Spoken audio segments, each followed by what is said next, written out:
the science is very clear. If we hit 2 degrees warming, we lose 30 to 50% of all the species on the planet. One of those species is not humans.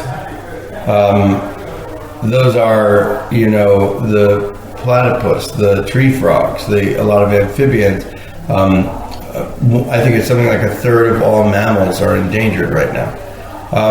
None of those are humans. I think that humans are really worried about civilization-wide collapse and calamity.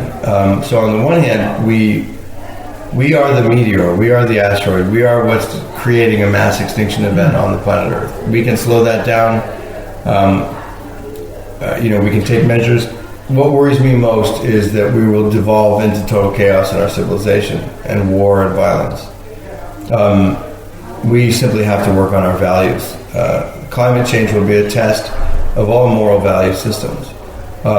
It will mean that if our society continues to be based on greed, on competition, and on violence, and on individualism and consumerism, then it will be a horrible, horrible Mad Max apocalyptic situation where you have people shooting each other in the streets over a loaf of bread all over the world.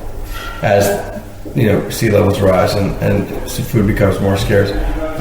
Not that isn't the situation already in many parts of the world. But to be honest, it could get worse, much, much worse. Shakespeare would say the worst is not so bad as long as we can say this is the worst. So, to be honest, this is not what I think about the most in terms of mass extinction of humans.